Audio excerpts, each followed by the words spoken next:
अहो अहो नका हो असे घर मोडू, ऐका माझे. मला नका सांगू तुम्ही. मी आधीच सांगितलं होतं मला हे मान्य नाही. पण काकाला माझी जराही किंमत नाहीये. त्यांनी नानूला दत्तकच घेऊन टाकलं आणि माझा आवाजच बंद करून टाकला. ठीक आहे, मी ही ठाम आहे. तुकडा म्हणजे तुकडा.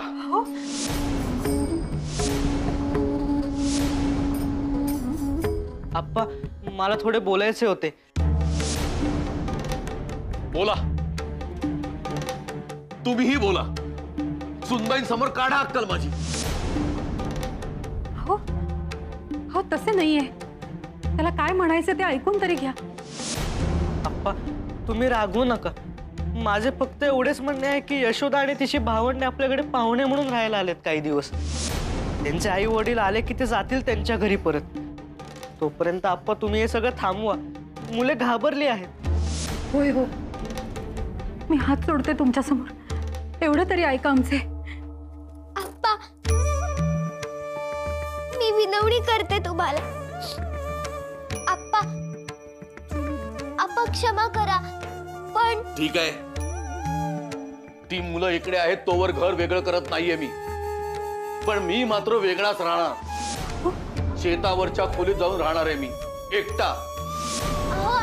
हो आप्पा मला कुणीही अडवायचं नाहीये, नाहीतर परिणाम वाईट होतील.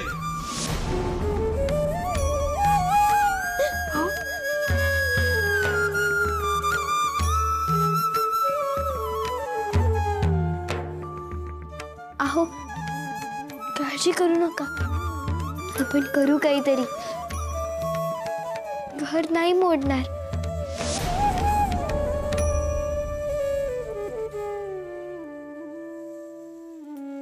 आई तू रडू नकोस. घर नाही मोडणार.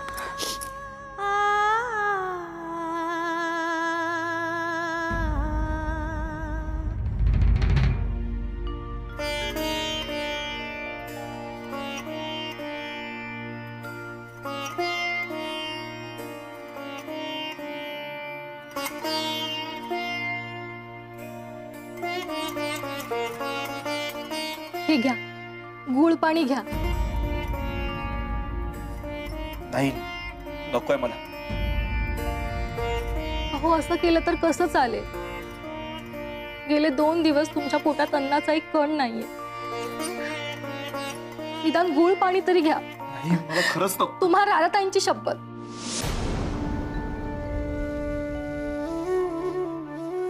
घ्या.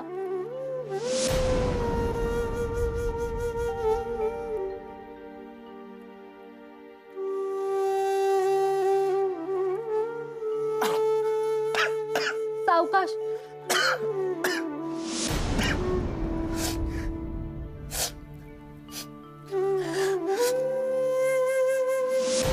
अहो अहो ऐकताय का?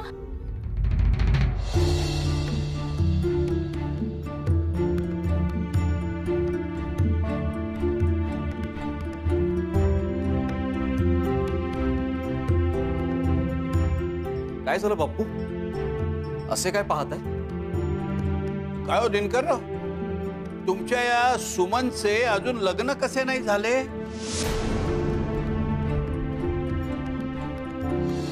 कसं सांगू बाप्पू, तिच्या पत्रिकेत दोष होते. संसार टिकला नसता.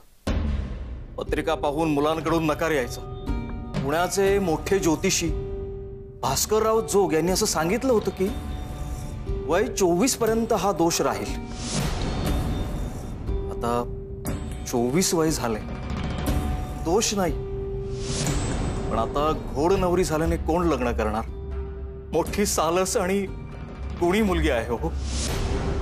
उत्तम गृहिणी होईल यात शंका नाही. पण ललाटावर लिहिलेलं हवे सटवाईने. सटवाईने लिहिले नसेल तरी मनात आणले तरी आपण लिहू शकतो. म्हणजे नारायण आणि सुमनचे लग्न होऊ शकते.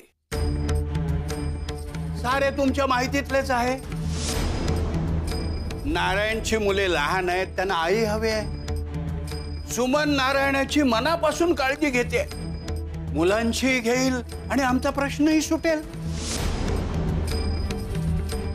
तुमच्या मनावरचे ओझे उतरेल. बोला काय म्हणता? अहो भाग्यच म्हणायचं आमचे. अहो काय, अहो हे काय करताय? मुलीच्या डोक्यावरती अक्षता पडतील ही आशाच सोडली होती मी. तिचे पुण्य मोठे म्हणून तुमच्या मनात हा विचार आला. धन्य झालो.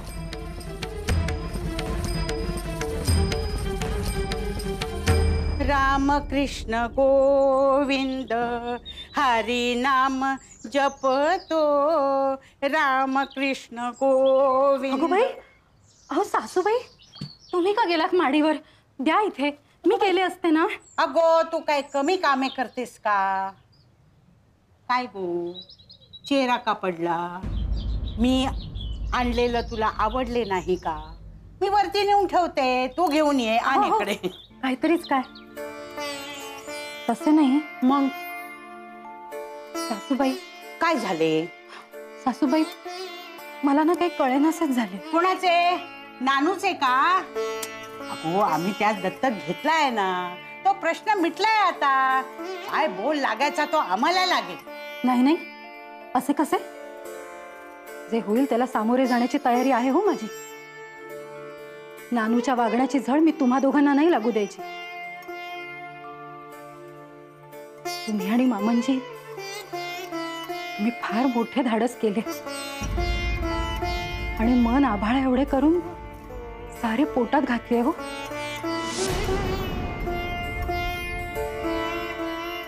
पण सांगू का, यांना कशाची किंमत नाहीये. सारखे काही बाई बोलताय. चूलच वेगळी मांडतो, घरच सोडून जातो. मेला तो नारायण.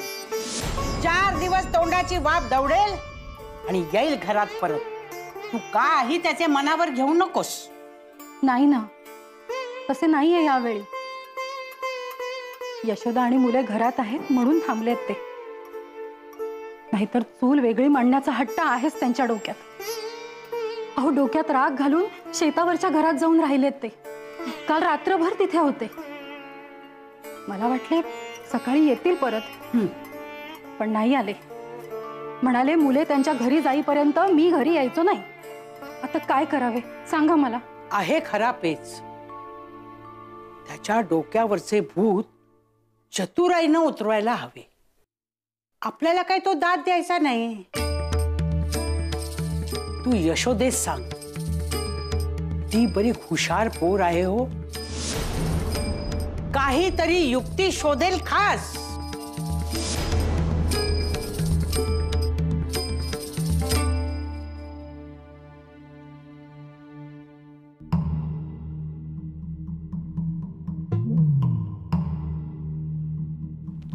नारायणा,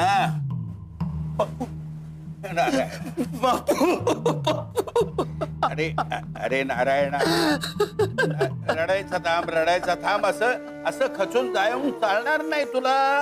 आता उभे राहायला हवे तुला. बापू, आता मी दिगंबर मागोमाग हिमालयातच जातो.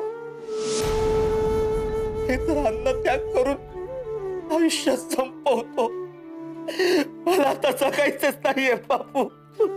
कर तुला हवे ते, पण तुझ्या मुलांना मी सांभाळणार नाही. मला झेपायचंच नाही ते.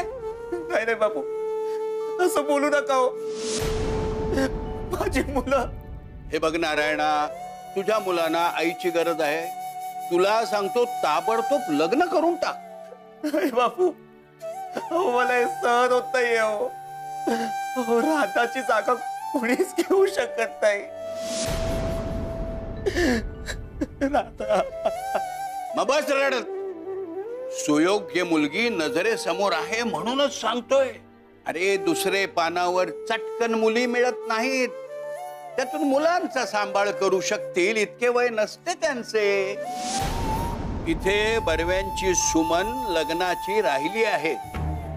घोडनवरी आहे, पण आपल्याला ती चालेल. नाही बापू, मला ते सहन होत नाही. असं बोलू नका. ठीक आहे, मुलांची परवड झालेली तुला बघायची असेल जन्मभर, तर बसतो मी गप्प. पण उद्या सखू रडली तर माझ्याकडे येऊ नकोस. माझी लाडकी सखू. हे बघ, आता ते दुःख आवर. मुलांचा विचार करून लग्नाला तयार हो. राधाचे 13वे झाले की 14व्या दिवशी हा विवाह होईल.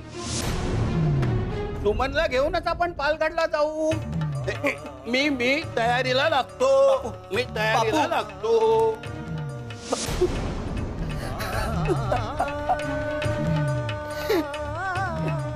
राधा.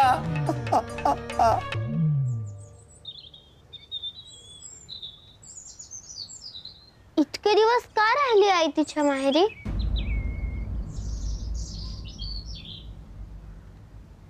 अहो सखू रडत होत्या का मगाशी?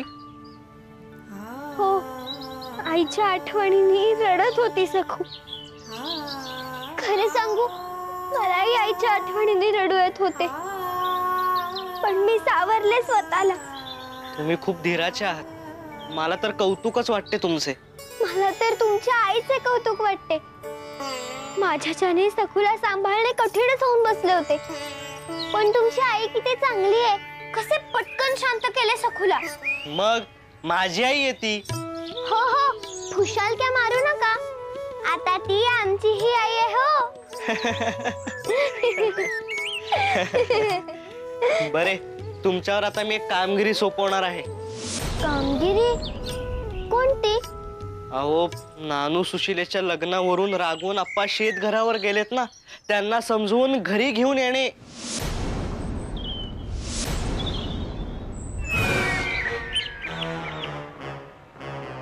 गुदे गुदे गुदे गुदे गुदे गुदे गुदे. अगो, वेगळी चूल मांडायचे दादाने मनावरच घेतलंय. काल रात्रीपासून शेतावरल्या घरात गेला राहायला.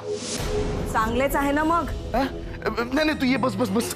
हो. अगो, तू फूस लावलीस मला म्हणून रागाच्या भरात दादा समोर वाटण्या करण्याचं बोलून बसलो होतो मी. पण आता चक्र फिरली आणि दादाच वेगळं होण्याचं म्हणतोय.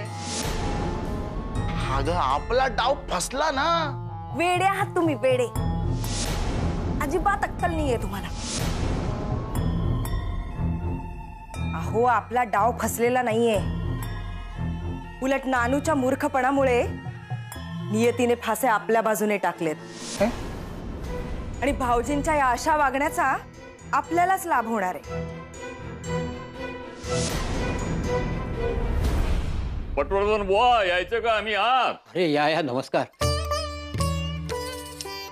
बुवा, आता लग्नाला उशीर नको.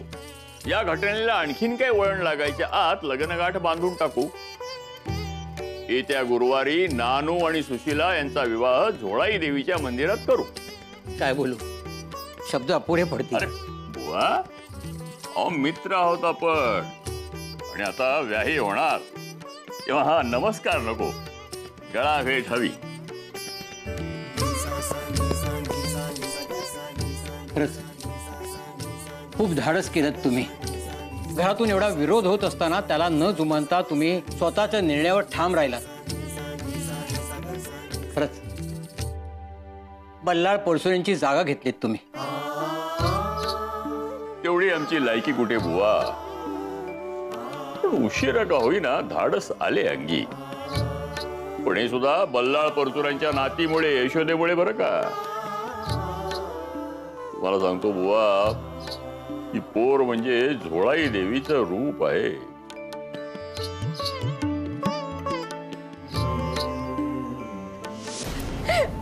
आई. अगो अगो, रडायला काय झाले? तू शांत हो बरे. आधी तू सांगितले नाहीस काय झाले तर आम्हाला कळणार कसे? आई, उद्यापासून मी कुठेही जाणार नाही. नको ते शिक्षण आणि काही. का काय झाले? तू सांगणार आहेस का काय झाले ते? आई, आज शाळेतून येताना वाटेत एक गृहस्थ आडवे आले. मी सरकले, म्हटले वाट सोडा. तसे ते म्हणाले, मी दिनकरराव कुलकर्णी, तू परचुरेंची नर्मदा ना? मी हो म्हणाले. तसे आजूबाजूनी जाणाऱ्या पुरुषांना जमा केले आणि अर्वाच्यपणे बोलू लागले. म्हणाले, बघा बघा, एक नवरा खाऊन ही चेटकीट दुसऱ्याशी लग्न लावून बसलीये. सगळी बंधनं तोडलीये. आणि म्हणाले, आता सगळ्यांना संधी. तुम्हा कुणापैकी तुमच्या नावाचे कुंकू जर हिच्या कपाळी लावायचं असेल तर हिच्याकडे अर्ज देऊन ठेवा. त्या दिनकर रावाची ही हिंमत, बघतोस त्याच्याकडे. प्रभाकरा, थांब. कुणाकुणाची तोंड बंद करणार आहेस? यांचे हेच उद्योग. यांच्या नादी न लागणे बरे. आपण मौन राहून खंबीरपणे आपले काम करावे. काही दिवस बोलतील आणि गप्प होतील. आपण आपल्या जीवाला त्रास करून घ्यायचा नाही. आणि काय गो नर्मदे, त्या दिवशी सावित्रीबाईंचे गोडवे गात होतीस ना? अगो, त्या बाईंनी काय कमी सोसले? आज तुला फक्त काही लोक बोलले. त्या माऊलीच्या अंगावर शेण फेकत होते लोक. तूच सांगितलेस ना? पण त्या डगमगल्या नाहीत. आपले कर्म नित्य नेमाने करतच राहिल्या. नंतर लोकच कंटाळले. तुम्ही पत्करलेला मार्ग खडतर आहे. तुमच्या निडर कर्तृत्वानं तुम्हाला तो सुकर करायचा आहे. तेव्हा उद्यापासून तुमचा दिनक्रम आहे तसाच सुरू राहायला पाहिजे.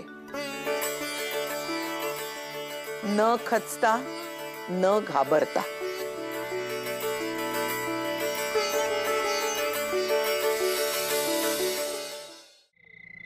शांताकारं भुजगशयनं पद्मनाभं सुरेशं विश्वाधारं गगनसदृशं मेघवर्णं शुभांगं लक्ष्मीकान्तं कमलनयनं योगिभिर्ध्यानगम्यं वंदे विष्णुं भवभयरं सर्वलोकैकनाथं.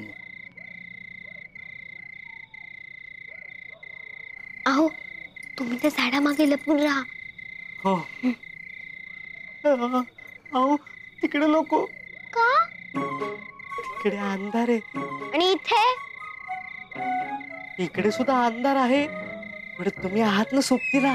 मी जर आप्पा आले तर तुमच्या सोबत नाही धोपटतील. अहो, पण तुम्हाला आता माहितीये ना की मला अंधाराची भीती वाटते म्हणून. हो हो, माहितीये. मग का आला तिकडे? अहो, असे कसे? तुम्हाला एकटीला कसे पाठवणार? म्हणून आलो तुमच्या सोबतीला. आणि तुमच्या बरोबर आलो म्हणून इथवर आलोय. आणि आता तुम्हीच मला एकट्याला सोडून जाणार. माझे कसे व्हायचे? बाई बाई बाई बाई बाई, भलताच पेच होऊन बसलाय हातात. एकीकडे आपण समजावून उमजावून घरी नेण्याचे कठीण काम, तर दुसरीकडे आहनने एकटे नाही सोडायचे. अहो, अशाने मी आप्पांना घरी कशी आणणार? माझ्या मनाचा काहीतरी विचार करा. अहो, अवघी 9 वर्षांची आहे हो मी अजून. हो, आहात तुम्ही 9 वर्षांच्या, पण कामगिरी 90 वर्षांची आहे. त्याला कोण काय करणार? गप्प बसा. तुम्हाला काय जातंय हो हसायला? इथे माझ्यासाठी प्रत्येक क्षण मोलाचा आहे हो. त्यातून आप्पांनी तुम्हाला इथे पाहिले तर जास्तच रागवतील. तेव्हा माझे ऐका, लांब जाऊन कुठेतरी लपा. अहो, तुम्हाला माझी जरा सुद्धा काळजी नाहीये का? भीतीने मी मागच्या वेळेस सारखं बेशुद्ध पडलो तर? अहो, नाही पडणार. एखादे स्तोत्र म्हणा, म्हणजे काही होणार नाही.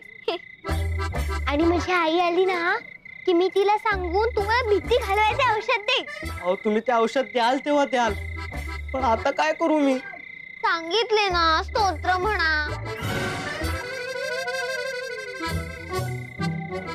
नाहीतर एक काम करा, तुम्ही इथे लपून बसा. हा, चांगली कल्पना आहे. कसे काय सुचते हो तुम्हाला? आता लपा पटकन. आणि हो, आप्पा माझ्यावर कितीही रागवले, मला कितीही बोलले, तरी आत येऊ नका. हो नाही येणार. ऐका ना, आता काय? मी आला लवकर, कारण इथं सुद्धा अंधार आहे. हो अहो पण इथे दाराआड तर आहोत आम्ही. मी आहे, आप्पा आहे, काय? हो बरे, तुम्ही आत जा आता. राहाल ना नीट? राहीन राहीन, जा जा आत जा. हो.